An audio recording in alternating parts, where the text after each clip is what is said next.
Hi, and welcome to Kidney Plugged In.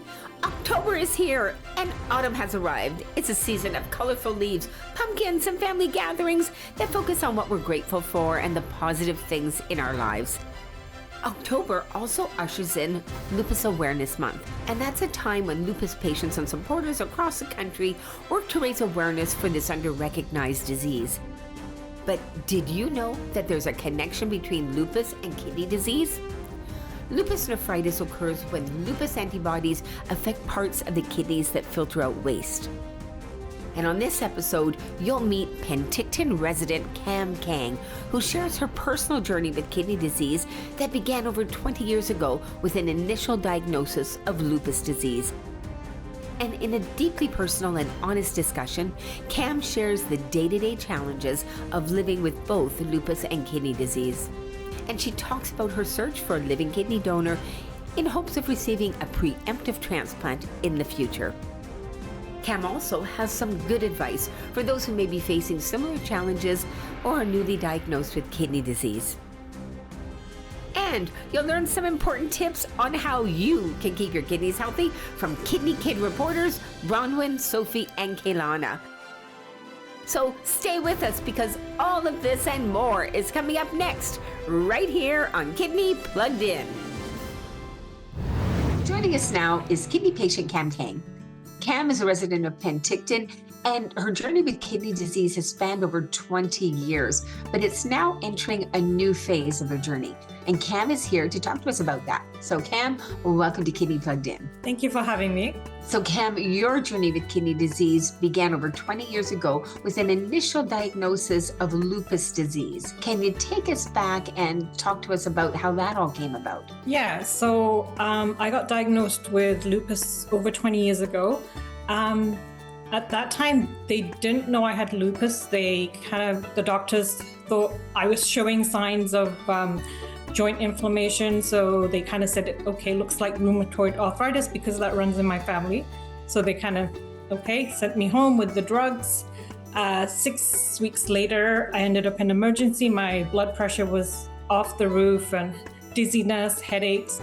Got admitted into the hospital. 2 weeks later, they told me that I had lupus.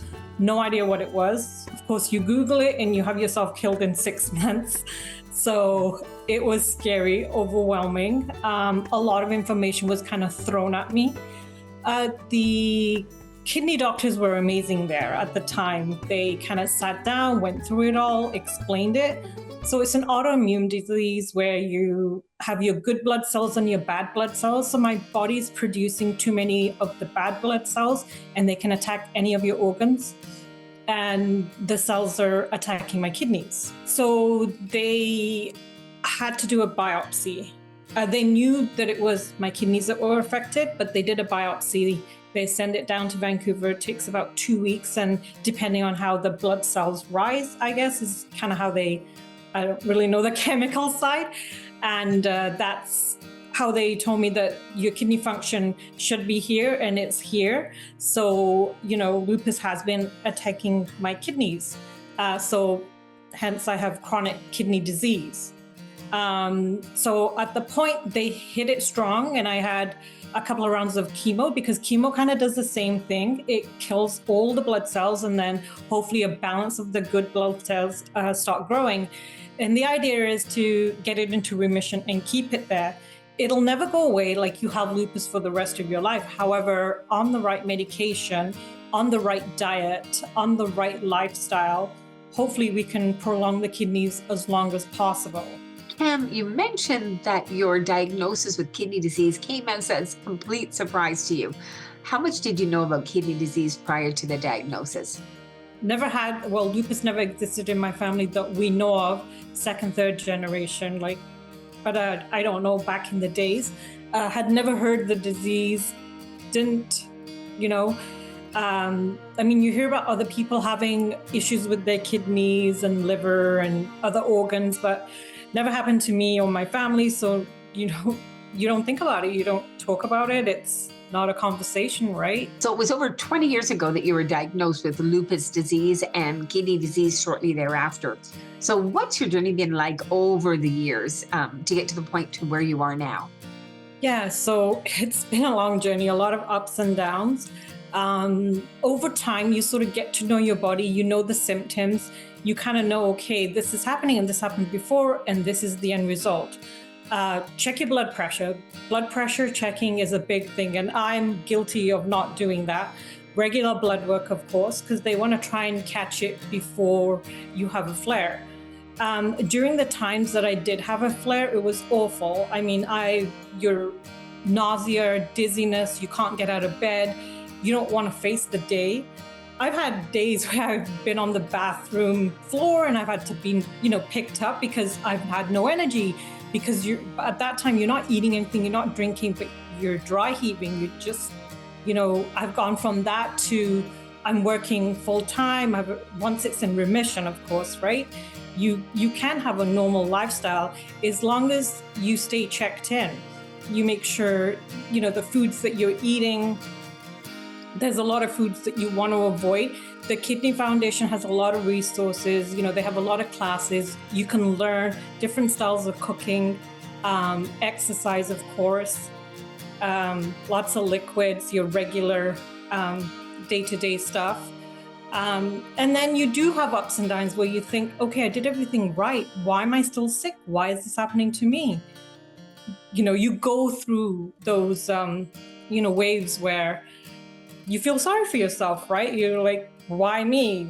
Everybody else looks really healthy. And, and of course, everybody can look good but not be good on the inside, because I don't know what's going on with anybody's life personally. And even when people look at me and I'm not well, you look good. Yeah, I do. But, everybody's different, right? Explore the Kidney Wellness Hub today for more tips on building a healthier you at kidneywellnesshub.ca. Hope to see you there soon.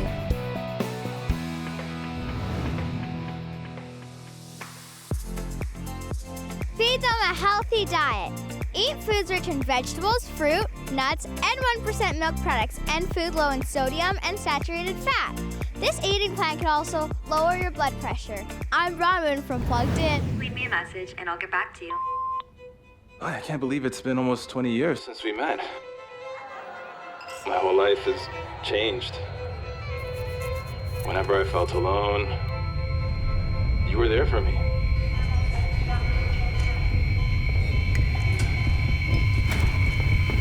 I guess what I'm trying to say is, I couldn't have done it without the Kidney Foundation. And now, I need you more than ever.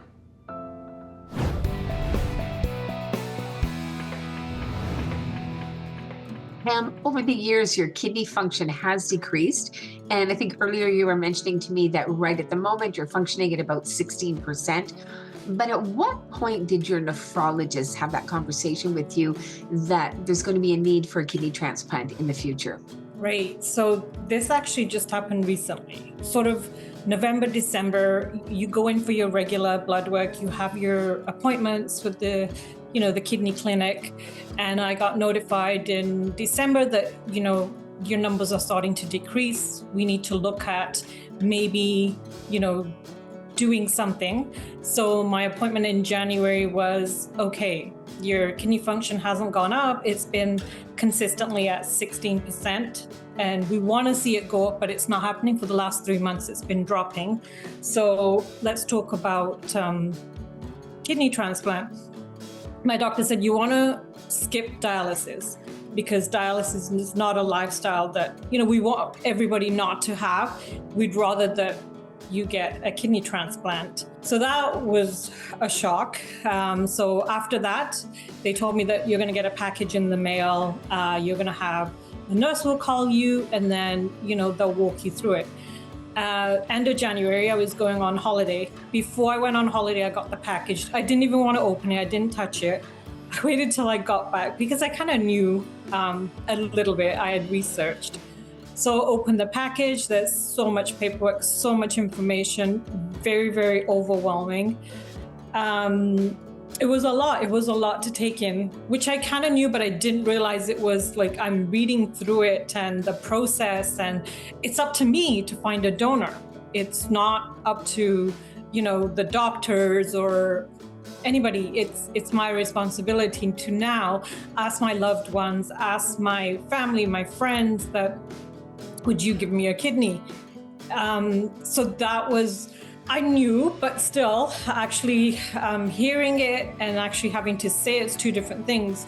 Luckily, I have an amazing group of friends. I have an amazing family where I didn't have to say anything. They know my journey. I've been talking to family and friends all along. So when I was at this stage, I automatically had 4 or 5 people say, I will give you my kidney. I said, well, you don't understand what's involved. No, I want to get tested, put me down. Wow, that really is an amazing support group that you have, Kam. And as you say, you're very lucky to have them. You know, but you're digesting a lot of new information at the moment. How are you doing? How are you coping? So living with kidney disease for over 20 years and maintaining my lifestyle that I have, knowing that I get regular blood work done and everything has been hunky-dory so far sort of thing, it never crossed my mind. You don't think about it. You think it's, I knew one day I would have to do this, but I never thought that was today. I just thought that's down the road, that's down the road. I'm fine, I'm feeling fine. You know, because it's a silent disease. So my kidneys don't hurt, but it's all the other stuff around it, the side effects that shows, and of course in the blood work. So I never thought that this was gonna happen. You know, it's a shock. It was a lot to take in. Initially when my doctor told me, it's almost like he wanted my permission right then and there. It's like, I don't have a choice. It's not something that you go home and you think about and you get back to them. This is your life. Like, it's either you say, yes, I'm gonna do this. I need a kidney. I don't have a choice. Or like you said, you go on dialysis, but dialysis is only a temporary band-aid until you eventually you still need a kidney. So I feel like it's not something that I'm choosing to do or choosing to have. It's something I have to. Right. To stay alive. Yes. So Kam, you're going through a long process right now of trying to find a living kidney donor match so that you can have a transplant prior to going on to dialysis. And as you know, that's called a pre-emptive transplant. What are some of the personal reasons that weighed into your decision? Yeah, I mean, the biggest thing obviously is lifestyle. My lifestyle would not be the same as it is now. There's a lot of things that I wouldn't be able to do if I was on dialysis. And then you've got your regular clinic appointments. You have to go in and actually get dialysis, and that takes time, and you're away from work. So again, financial there, and the added pain, added stress, mentally, physically, there's a lot, yeah.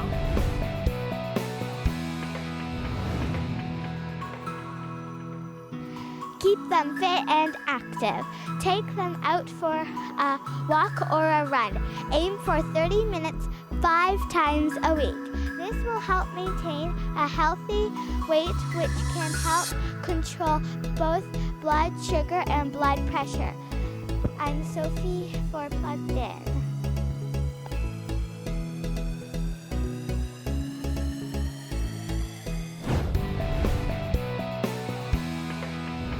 So Kam, you were saying you're just at the beginning of this process of finding a living kidney donor match.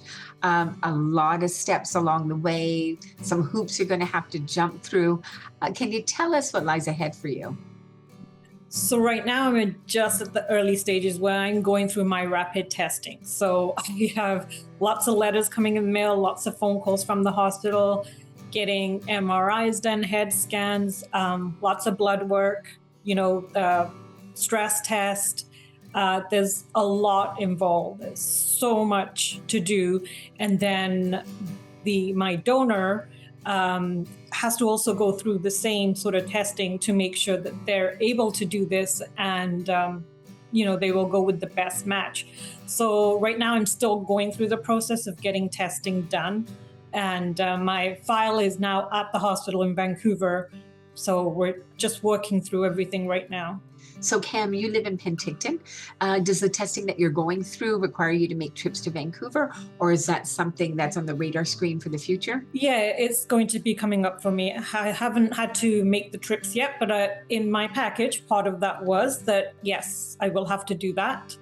Even before I actually get the surgery done, there'll be a lot of back and forth and appointments with St. Paul's Hospital.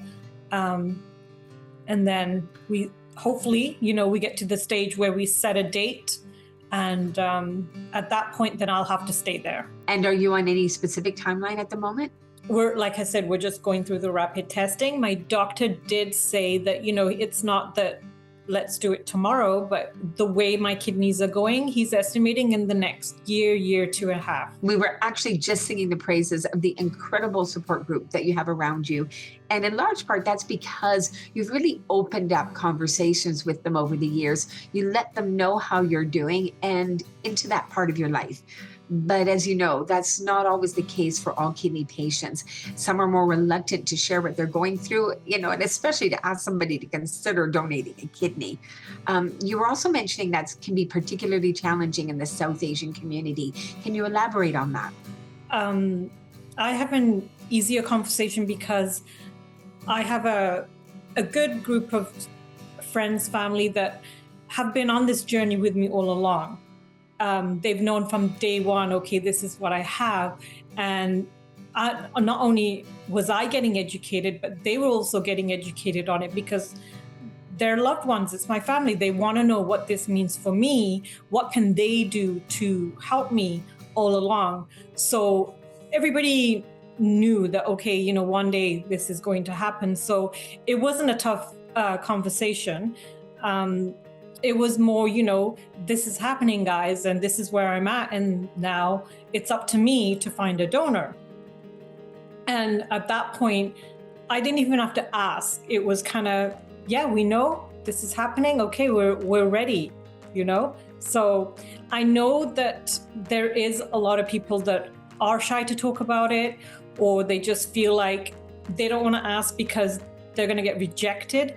There was an article that I read not too long ago where it was the case where somebody needed a kidney in our community, and she didn't say anything and she didn't speak up. And, she's going through dialysis. She's living in that pain because she's too shy to ask or afraid to ask.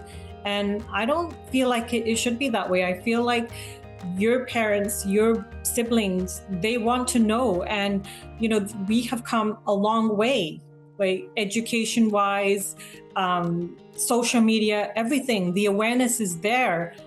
Like I said, 20 years ago, I didn't know what kidney disease was. To me, it was a word. Since then, not just me, but all my family, all my loved ones, that again, it doesn't affect them personally. They all know what it is because I've been sharing it with them. I've been sharing my journey and what it involves, and people are interested. They want to know. And you'd be surprised on how many strangers, people that want to help. Are you considering being a living kidney donor and wish to speak with a mentor who's been through the experience? The Living Donor Mentor Program is available for anyone who's considering being a living kidney donor to a recipient in BC or the Yukon. And this free peer support program matches potential living donors with mentors who've already donated a kidney. The program is available for those who've made the commitment to be a living donor, as well as those who are undecided. And mentors from all walks of life are available to provide support and inform about their living donor experience. For more information about this important and unique program, please visit kidney.ca. Did you know you can lose up to 80% of your kidney function even before noticing any symptoms? And do you know if you're at risk of kidney disease?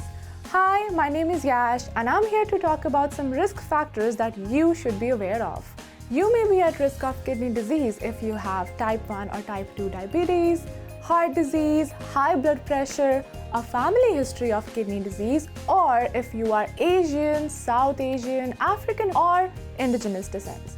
Kidney disease is way more common than you think. In fact, 1 out of every 10 Canadians have kidney disease. For more information, go to www.kidney.ca.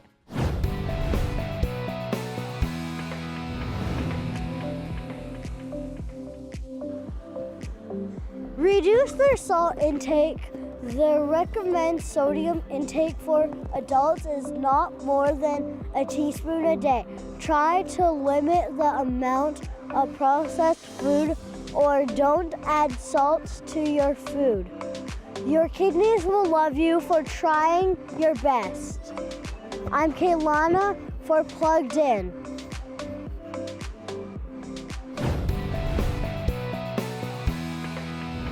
So Kam, have you allowed yourself to think about the post-transplant stage? Are there things that you worry about or things that bring you hope? One of the things that kind of scares me here is lupus can come back. I mean, I can have a flare. So one of the things that I am a little afraid of is what if it does come back? And now, I have this brand new kidney, and is it going to attack those kidneys? But what I'm going to do is think positive. I mean, just think positive, see that I'm one of the lucky ones that was able to get a kidney and have a better lifestyle, and just live. And the awareness, I would love to share my journey afterwards, because obviously there's a lot of stuff that is going to happen. And I don't know what to expect at this point. So I'm hoping that it's going to be better. Everybody keeps telling me that I'll feel way better. So it was an eye-opener to know that once you've had the surgery, financially, none of it is covered. The government doesn't cover your stay in a hotel or a condo or Airbnb, your food, your expenses there. You have to cover it. I have volunteered with the Kidney Foundation for over 10 years, and I help them raise money where I can.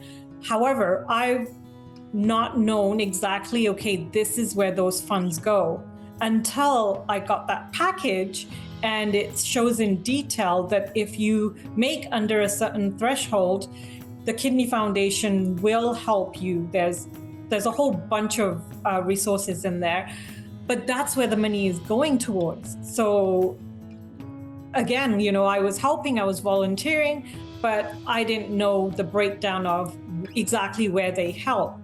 And now that I do, now that I see it, now that I'm living through it and going through it, it's definitely another eye-opener, that all the more reason that people should help and people should donate, and, where they can, whether it's a little bit, whatever you can do just to help raise money. Again, awareness as well, right? Because it's not covered. The government does not pay for it. Kam, you just brought up a couple of really important points about the challenges that both kidney patients and living donors face when going through the transplant process. And the Kidney Foundation understands this. So in fact, the BC Newcom branch administers a program for potential living donors that will reimburse eligible expenses related to organ donation. As you know, the program's called LODER, which stands for Living Organ Donor Expense Reimbursement Program. It was formed out of the fact that the Kidney Foundation believes that donating an organ should not be a financial burden to the donor.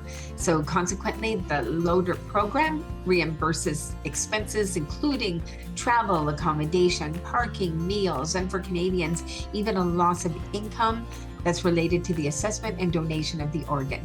So if any of our viewers there want to know more information about the LODER program, please visit kidney.ca.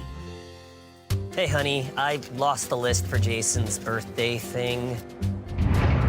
Obviously hamburger, cakes. No, not hamburger cakes. Hamburgers and cake. And buns, sausage. Talking. Ooh, eye candy. Is it a full moon tonight? People are being weird. And don't forget to make the Facebook event private this time. Okay, bye.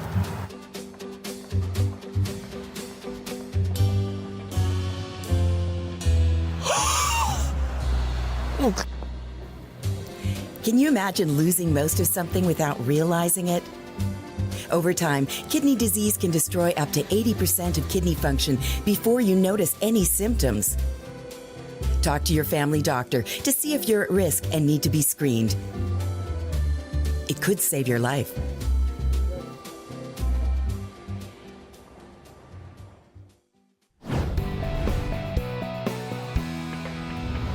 Kam, do you have any words of wisdom or thoughts that you might share with our viewers, particularly anyone out there who is newly diagnosed or living with kidney disease? My advice to somebody that has just gotten diagnosed or feel that one day this is going to happen to them, have the conversation now with your loved ones so that when it comes to the day, it's not going to be a surprise.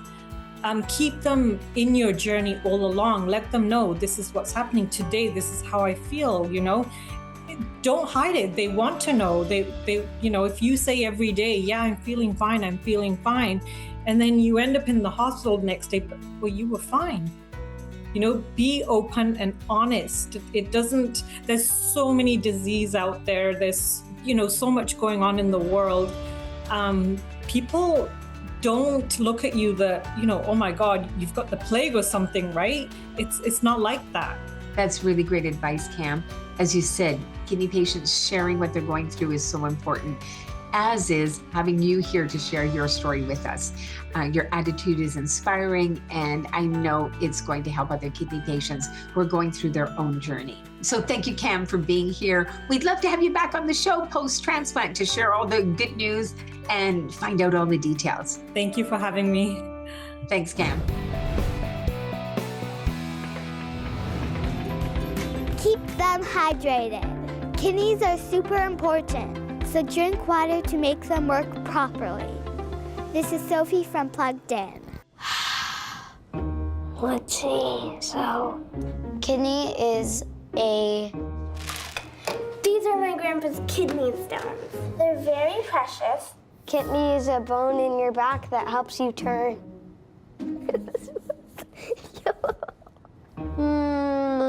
I don't know, to be honest. They don't know kidneys are vital, do you? Get the facts at kidney.ca.